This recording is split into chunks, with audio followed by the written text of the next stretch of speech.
4:25. Missed it by 5 minutes. It's 4:25 in the afternoon. I'm just now turning on my camera. It's Friday, baby. You know the routine here. The beer should already be on ice. The bud ought to be in the bowl. So pop a top and spark it up, buddy. It's the weekend already by the time you see this. Anyway, what's going on in the world? Well, shit. Lots of shit. Happens every day since we got this president in the office. David Dennison's doing a hell of a job. John Miller, Donnie the Dick. I'm sorry. Getting mixed up what alias we're using nowadays.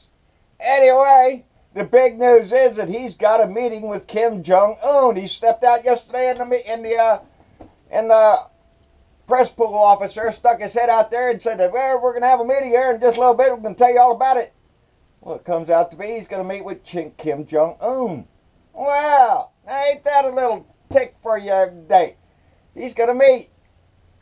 Maybe. Because it switched from, yes, we're going to meet yesterday, that's what he said, to today, Sarah Sanders, that after North Korea does some concrete steps. No meeting without some concrete steps. I'm sorry. That's what Sarah said. And so we don't know if there's going to be a meeting. There's going to be some talks going on. But now Donnie done opened his mouth. So yeah, he's got to meet with him. Well, right off the bat, that gives old Kim Jong-un a win right there. It's a little treasure he can take home, a little trophy that he can put up there that he got to meet with a U.S. president, because it's going to be the first time since the Korean War put that parallel right there. And we have an armistice. We don't have a ceasefire. We don't have a peace treaty. We don't have shit. We're just not shooting at each other right now. That could change.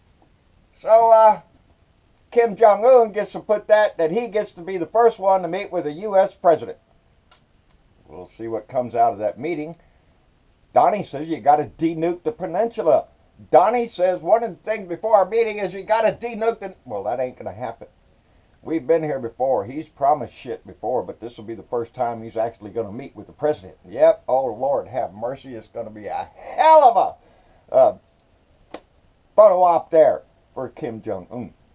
And he can hold that around because they're not going to get rid of their nukes. They're going to tell you something, and then they're going to get some sanctions lifted because evidently shit's getting pretty bad over there. And they'll get an influx of shit they need and then continue working with their crap, which is what they've always done. But we'll see where it goes. Donnie kind of threw it on everybody. Rex Tillerson didn't know anything about it. Rex went, what? What? Squirrel? Where? That's Rex. He didn't know anything that was coming. Hell, the ambassador to South Korea, Joseph Yun, he resigned a while back ago. Said he hadn't been in the loop. He's not invited to certain meetings there, with the world powers there, Donnie the Dick, they're all talking about it. They don't tell her. We don't have ambassadors in a lot of places because Donnie the Dick doesn't need them. Because remember what Donnie said, it's only him, only he can fix all this shit. Nobody else, just Donnie. Well, he's doing a damn good job of leading, ain't he? Thieving his ass off. Are you shitting me? What are we finding out now? The Department of Interior was Zinke. Department of that cheap there. $139,000 for doors. That's more money than Stormy Daniels got. Hell, why don't you just hire her to stand up there and act like a door and throw her protective measures out there and nobody can get through? They have no concept of money. They burn through money. Oh, Ben Carson's dining room set, $31,000. Oh, Scott Pruitt, his first class travel. Tom Price, the guy that had to resign because he wanted private jets everywhere he went. Steve Mnuchin, who uses military airplanes to fly him and his wife around. Her getting off with all the baggage there. These people don't give a shit about your money. They made the biggest tax cut in history. And one of the things that Donnie was railing about back during the campaign was, man, he's going to do this close these tax loopholes. He's going to make this big tax cut for the American working family. And that was a load of shit. It was a tax cut for the ultra rich. And one of those loopholes that he was going to cut out was the carried interest loophole. That didn't get cut out. Why? Because that's a hell of a big loophole for big corporations to keep a lot of money in their hands without having to pay taxes on it. You know, people like Citibank and another company called Apollo Global Management. Yeah, oh, Citibank, that's what I call it, Skank of America. They're all big in politics, baby. Let me tell you, because they're concerned about the banking industry. So when things happen, like when Wells Fargo makes up a bunch of imaginary accounts so they can charge your ass, nobody will go to jail for that shit because there's a loophole. Yep, that's what I always say when you see those congressmen and those senators working on a bill out on the floor and they're putting the scribbly marks on the side and all that. They're changing things. Those are the loopholes that they want put in to ensure that their donors and their rich buddies get their tax break, which is what happened. Which for Citibank and for Apollo Global Management, well, that was a big incentive to make a deal with Jared Kushner, because those are the two banks that met with Jared Kushner in the White House. So Donnie the Dick can't say, oh, I didn't know about this meeting or anything. Who met with him, and shortly after that, in 2 weeks' time, got over $500 million in loans from Citibank and the Apollo Management Group, Global Management, who, by the way, that company had never made a loan that big. And these loans are much higher than the property value it allows. So what's up with the shit? With Jared Kushner making deals with banks? Hell yes he is.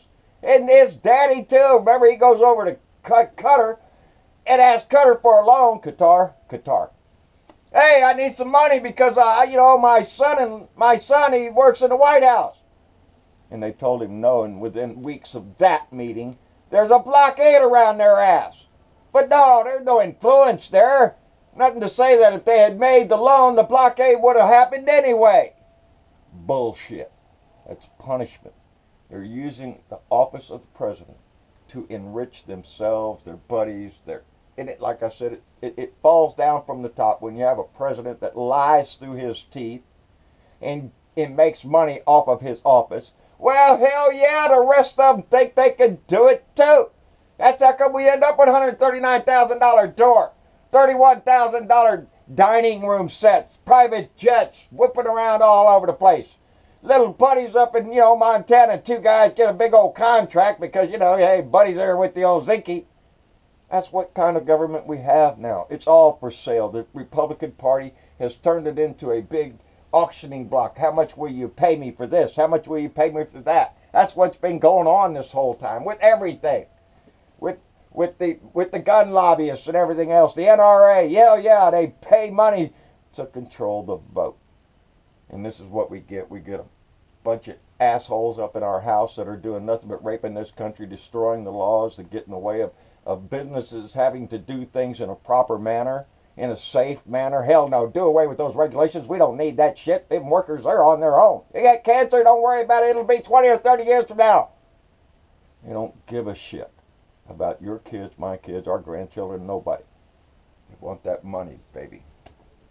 But Senator Elizabeth Warren, along with Senator Tom Carper and Senator Gary Peters, well, they're a little interested in this little deal that Citibank gave to old Jarrett because, there's a law that says you can't do that shit. And so they want to have the meeting notes, everything that was discussed in that White House meeting and who was there. Well, they want to know about that in the Senate committee there. Well, what are we going to end up with? Another special? I'm sure Mueller's looking at this shit. That's right, baby, because as the song goes, when it's time to impeach, one man stands clear, Mueller's here. That's right, baby. I can just see that man just smiling every day while he watches the news about this idiot David Dennison, all up in the news with his porn star girlfriend. And what did that give us? Well, hell, it gave us Jessica Drake. Who is she, John? Well, she's another film actress, along the same lines as Stormy Daniels. Well, they met on the same golf course that Stormy met Donnie with. On the same day, yep, and her and some other women, she says, well, they went to Donnie's room because they were invited there, and sure enough, the kissy started, and there's going to be more of that story. You can bet your ass, and because that woman has said, Jessica Drake said that she went there with other women. Well, hell, we know there's other women out there that are going to come out of the woodwork pretty soon. They don't give a shit. They see a circus going on, buddy. They want to get in on the job too. Hell yeah. $130,000 to shut up Stormy Daniels? Hell, that's not even the cost of a door. Yeah, it's a bunch of bullshit going on. But the Federal Election Commission, they might want to look at those loans, that little, not loans, but that little payoff deal going there with Stormy Daniels. Because evidently Donnie's lawyer, the brightest guy in the room, I guess, was communicating back and forth with Patty Peterson on emails using the Trump.org email to communicate back and forth about the deal. And Donnie's sitting there saying, oh no, excuse me, I don't know anything about it. Never heard of this stuff before. I didn't know about the $130,000, you lying sack of shit. That's what I mean. That's what we have in our house. A lying sack of shit that embarrasses this country every day. Lie, he doesn't. That's nothing, buddy. He'll lie to you in a heartbeat. Oh, here we are down the road. Yeah, I'm going to do away with that carried interest loophole that they use to make all their money. Wink, wink, wink. It's not going to happen. That's who controls his ass. Money controls this man's ass. Money controls a lot of people. Martin Shkreli. You remember that guy? He was the pharmaceutical guy that raised the price of a life-saving drug over 5,000% because he could. Hey, it's his company. I can charge what I want. And he smiled about it. They took him to court, and he smiled about it in court. Well, they have him on another ass charge. But some money deal there that he didn't do properly, and he just got his ass 7 years in prison. Karma, baby, it comes around. He was crying in front of the judge, they said, for mercy. He's got to pay $7.3 million in fines. He's going to jail for 7 years, and he has to give up his Wu-Tang Clan album, music album, worth $2 million. Are you shitting me? Woo, must be a good album. I don't guess I've ever heard it. That's bad on me though. But evidently that album's worth $2 million, and he's got to kick it up because he ain't got use for it in jail. I wonder what all them rich people do when they get to jail. Oh yeah, they pay somebody so they don't get raped up the butt. That's what they do. Anyway, when I came down here, we had another shooter. We got one up by Napa, California, in a veteran's home up there. Guy's got 3 hostages, and he's got body armor, the AR, you know. He's got the whole 9 yards. So here we go again. They said that over 30 shots had been fired.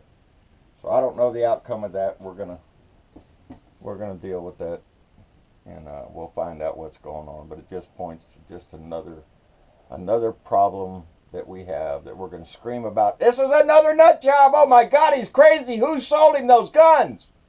Well, everybody sells him the guns because the day before the shooting, he wasn't the crazy guy. Oh, hell no, he's just law-abiding American, red-blooded American citizen. You can go down there to the gun store down there and buy whatever you want. Hey, 30-round clip, oh, hell yeah.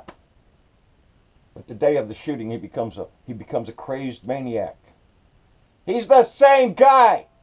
It's the gun that we put in their hand to make them carry out their fantasy. Now they're up there talking about violent video games and violent movies. Yeah, they don't watch those over in Japan or anywhere else. They don't have this massive problem of mass shootings. No, the only thing different is we have access to guns, baby. Yeah. So that's where that's going.